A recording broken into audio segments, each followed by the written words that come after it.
Buenas tardes, alumnos de la clase de alergología del viernes. En esta ocasión nos vemos forzados a presentarles el tema de hoy a través de esta grabación. Es un complemento a lo que presentamos la semana pasada en relación a los alérgenos, la caracterización de esos antígenos que tienen la capacidad en un individuo predispuesto atópico a provocar una sensibilización inmunológica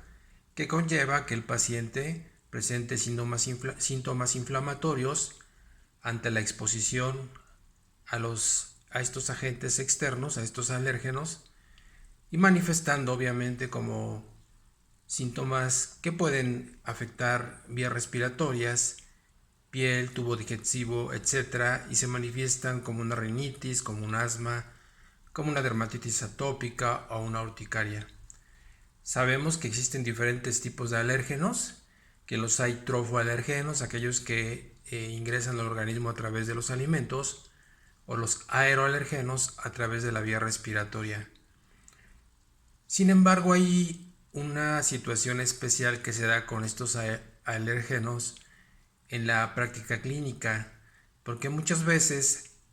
el alérgeno puede presentar una reactividad cruzada con otro y a veces totalmente diferente. Desde el punto de vista taxonómico no parecerse en nada al origen de cada especie y sin embargo puede montar una reactividad cruzada a lo que le llamamos. Entonces es importante tomar en cuenta esto y el tema de hoy es panalergenos y su reactividad cruzada. Vean ustedes que los panalergenos básicamente son reconocidos habitualmente estas fracciones alergénicas o péptidos alergénicos o determinantes antialergénicos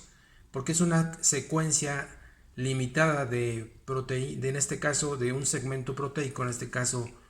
ya puede ser un péptido o una secuencia muy característica de este alérgeno que puede ser compartido por otro tipo de alergeno. Saben ustedes que un anticuerpo, una inmunoglobulina de tipo Ig, habitualmente reconoce un número limitado de aminoácidos, a lo que se conoce como epítope, y este epítope es reconocido por el parátopo, que es parte de esta porción Fab del anticuerpo como tal. Obviamente, como son unos pocos aminoácidos los que constituyen un epítopo,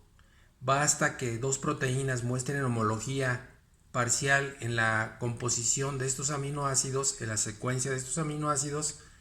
para que el anticuerpo pueda reaccionar a cualquiera de estos dos tipos diferentes hasta cierto grado, ¿sí? Pero que compartan esta homología. Por lo tanto, una reactividad cruzada es el reconocimiento de distintos antígenos por un solo anticuerpo de tipo Ig con una sola especificidad. Entonces estos que se conocen como panalergenos son precisamente estos antígenos que se presentan en muchos elementos ambientales y que comparten precisamente esa característica de tener secuencias muy parecidas entre uno y otro, aunque sean completamente diferentes, filogenéticamente distantes, sin embargo pueden ser reconocidos como tal. Entonces, esto se da mucho, principalmente en vegetales. Entonces podemos ver que hay algunos alimentos de origen vegetal y algunos otros de origen animal que pueden tener cruce alergénico con pastos o con otro tipo de alimentos de tipo orgánico como carnes o leches. Lo veremos más adelante. Entonces, habitualmente estos problemas de panalergenos que se comparten precisamente estos determinantes antigénicos por diferentes sustancias, en este caso alergénicas, hace que en muchas ocasiones un individuo que pueda tener alergia a determinada proteína pudiera reaccionar de una manera muy parecida y montar una respuesta inflamatoria ante un agente completamente diferente. Les voy a poner un ejemplo. En el caso de los pacientes que tienen la alergia a los ácaros del polvo, Dermatofagoides teronicino-sufarinae, estos tienen algunas proteínas alergénicas que también pueden estar presentes en algunos crustáceos, obviamente de origen animal, marino. Entonces estos crustáceos, sin haber tenido previamente un mecanismo de sensibilización al individuo por la homología que pueden presentar algunas proteínas, principalmente la tropomiosina que se encuentra en estos crustáceos, esta también está presente en los ácaros del polvo. Entonces un individuo alérgico a un ácaro del polvo puede tener por cruce alergénico también sensibilidad a un crustáceo. A veces está bien conocido esta relación que existe entre la presencia de alergia a determinados alimentos con pólenes que se conocen ya como síndromes, y estos son ya perfectamente bien estudiados y que básicamente el fundamento de esto es la reactividad cruzada que se da entre los antígenos, incluyendo de especies taxonómicamente distantes. Podemos ver acá en el caso, ¿sí?, de la betula. Es un árbol, ¿sí?, que habitualmente se encuentra en el abedul. Este abedul con mucha frecuencia se reporta que puede tener cruce alergénico con algunos pastos, con algunas gramíneas, y que finalmente es relevante por la relación que se tiene de este abedul con el cruce alergénico a otro tipo de elementos diferentes a este. En este caso estamos hablando de gramíneas, pero también con mucha frecuencia se puede hacer cruce alergénico con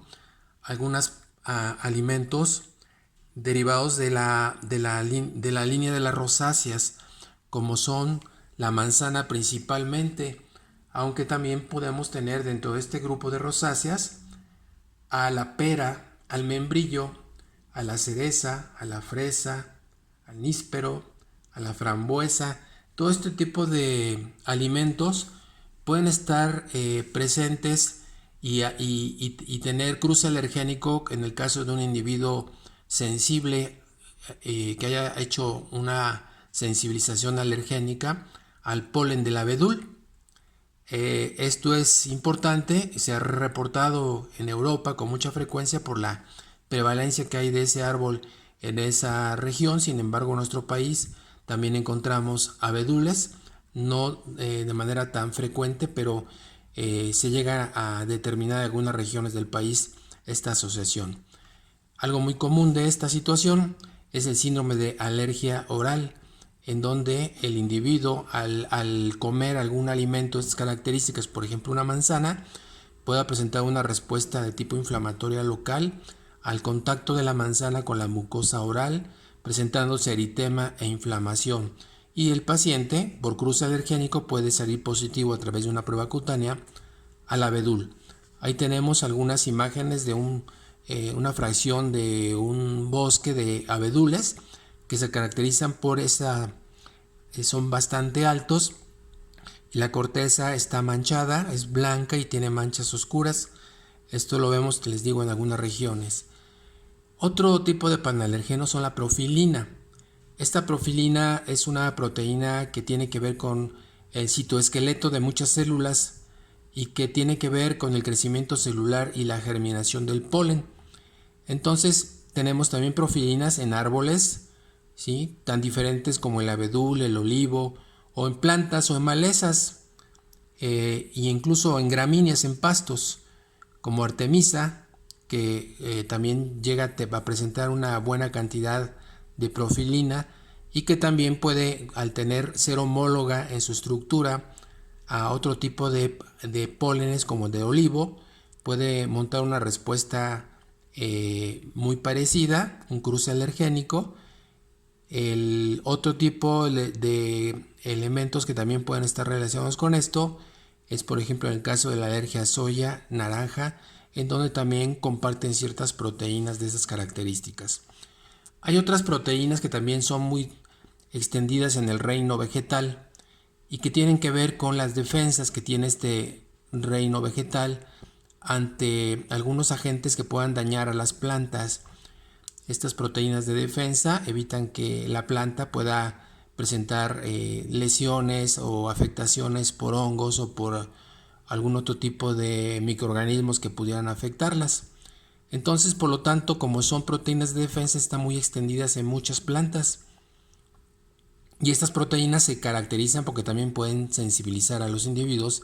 y causarles alergia. Estos están en vegetales y en pólenes.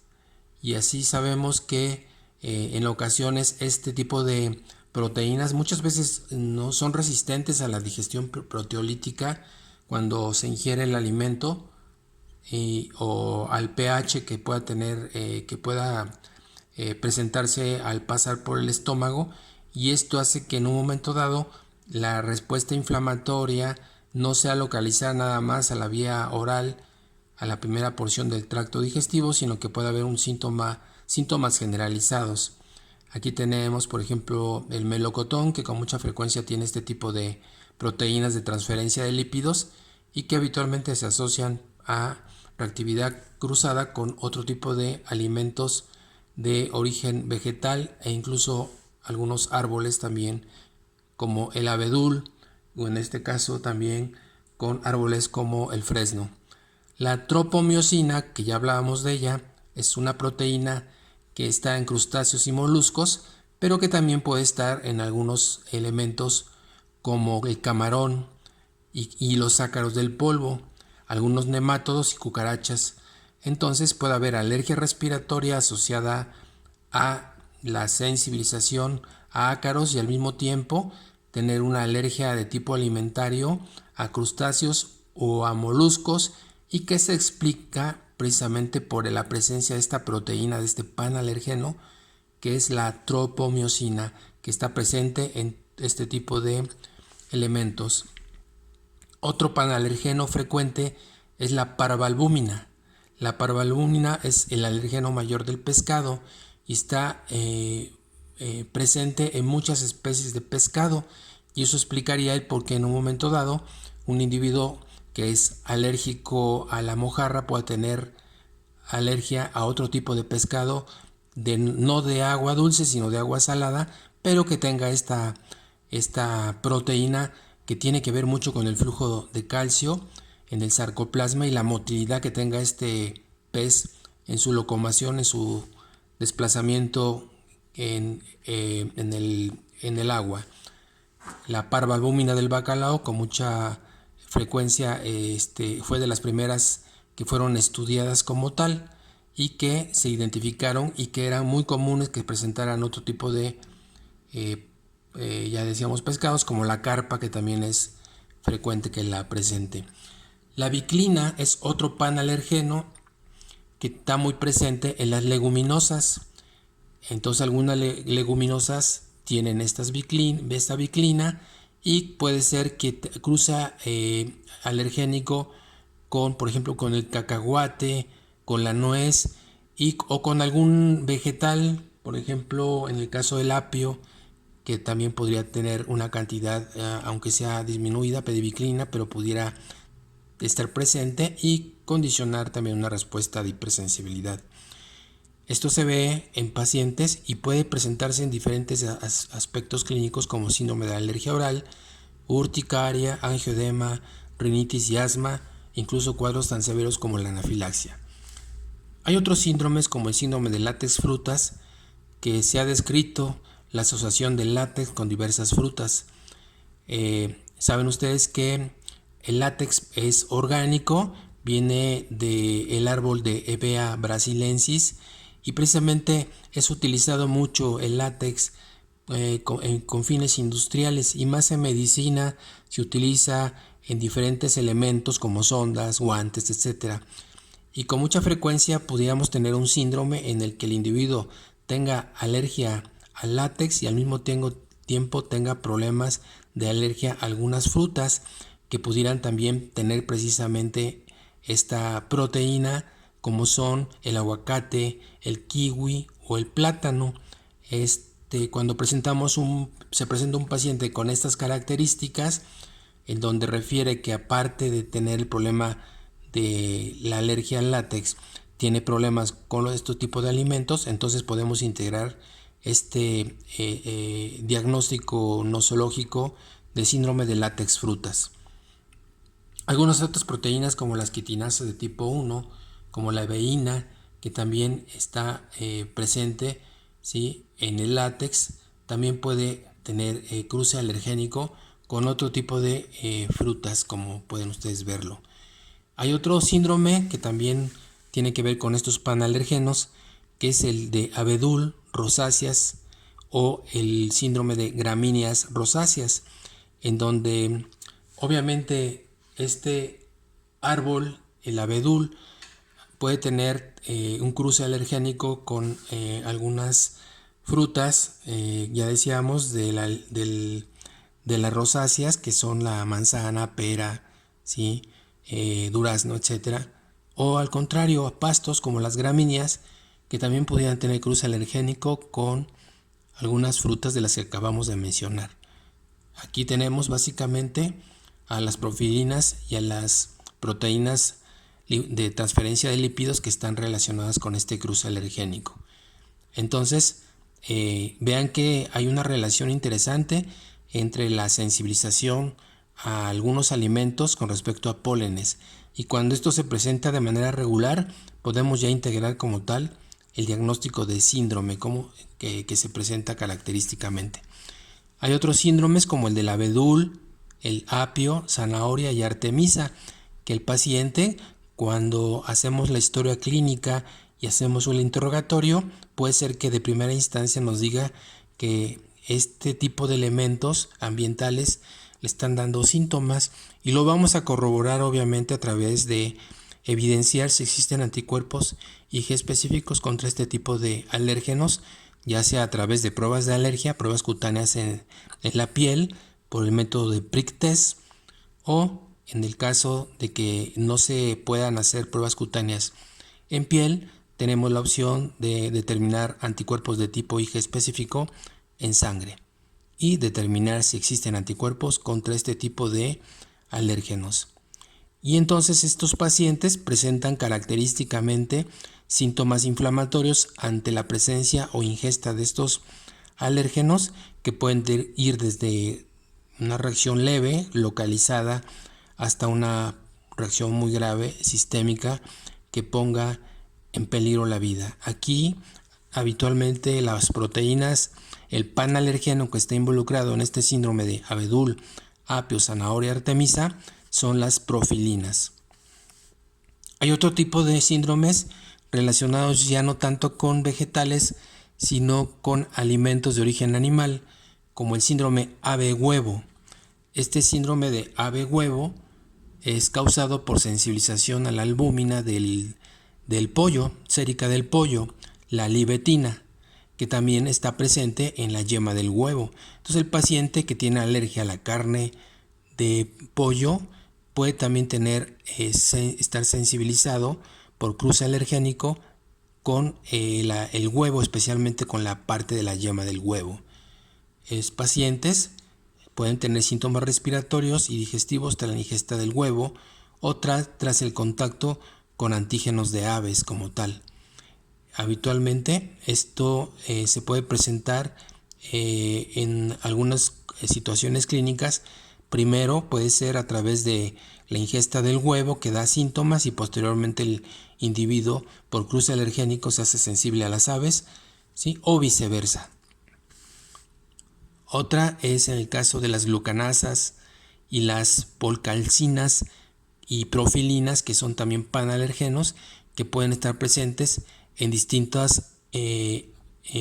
árboles, pólenes de árboles muy diferentes, como por ejemplo el abedul y el fresno,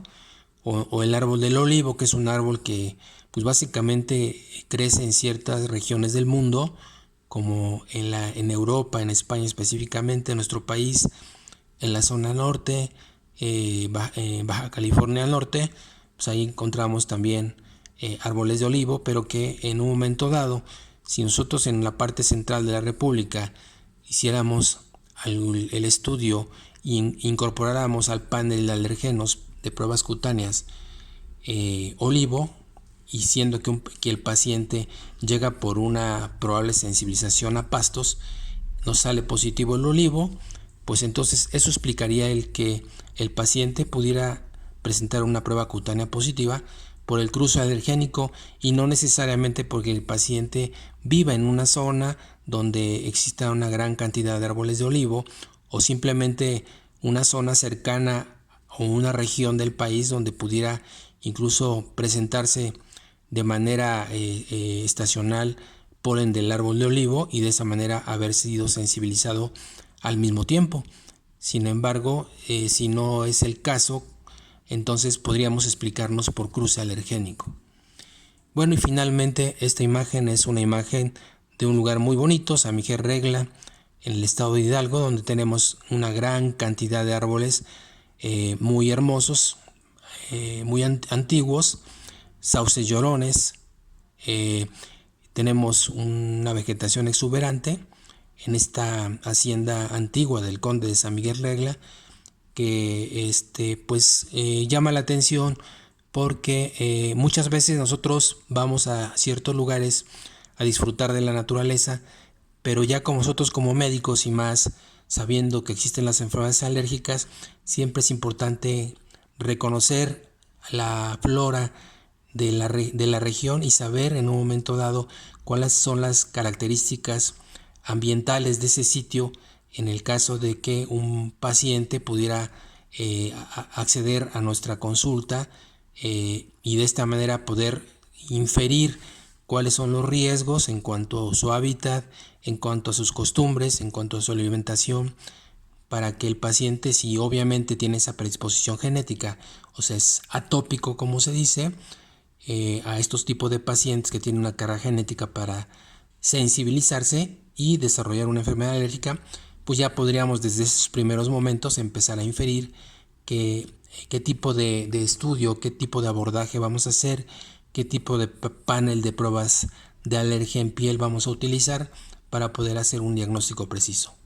Pues muchas gracias, buenas tardes, y estamos en contacto por plataforma. Las dudas que tengan, con mucho gusto, si es posible, yo se las resuelvo, y si no, les recuerdo que tenemos el libro base en plataforma para que repasen el tema de este día. Buenas tardes.